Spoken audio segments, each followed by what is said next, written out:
කොහොමද ඉතින් ඔයාලට සනීපෙන් එහෙම ඉන්නවද?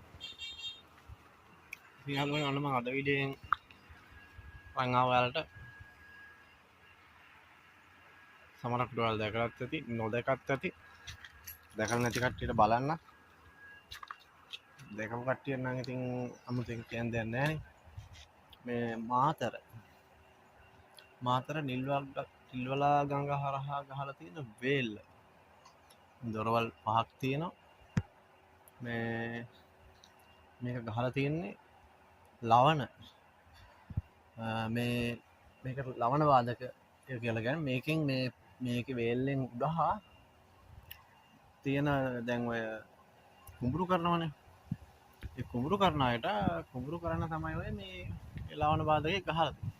මොකද මේ ඉතින් දොරවල් වහලා තියෙනවා කරිජ්ජ ගහන වෙලාවට ලවණ එන වෙලාවට මොහොතේ. මොකද මේක මොහොතට වැටෙන්නේ. ඉතින් මේ මොහොතට වෙන නිසා එහෙම කරලා තියෙන්නේ. මොකද කරිජ්ජ කිව්වොත් මිනිස්සුන්ට කුඹුරු කරන්න අමාරු නිසා.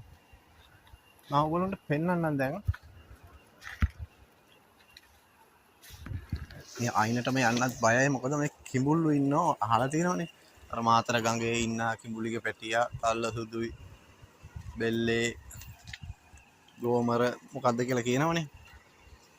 ඉතින් ඒ වගේ මේ දැන් මේ ඔය පේන්නේ ඒක.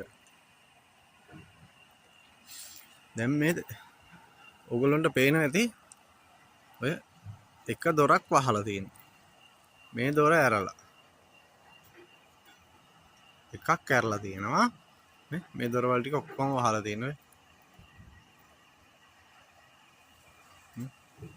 මේ තියෙනවා ඔය තියෙන මේක හරහා එහා ගමේ ඉන්න අයට මෙහා පැත්තට එන්නත් තමන්ගේ අවස්ථාවෙන් වල ඉස්කෝල වලට ළමයින්ට යන්න.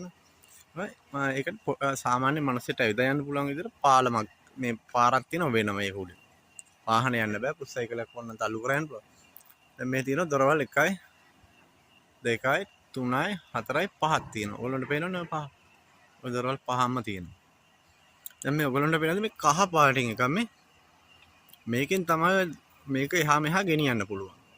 හරිද? ගෙනහිල්ලා මේකෙන් මේ තමයි මේ දොරවල් උස් පහත් කරන්නේ. ඒ දේවල් කරන්නේ. ඔය එවිල්ලා මේ නිල්වලාගේ මේක බෝට් සවාරිය එහෙම ටුවරිස්ට්ලා ඇවිල්ලා බෝට් සවාරිය හිටන් යනවා මේක. දැන් ඔයගොල්ලන්ට පේනවා ඇති අර එහා පැත්තෙන් මේ ඕන ඔතනින් බෙදලා තියෙනවනේ කැලලම්. මෙතනින් පොඩි යල පාරක් තියෙනවා ඒකත් අන්න අර උඩහට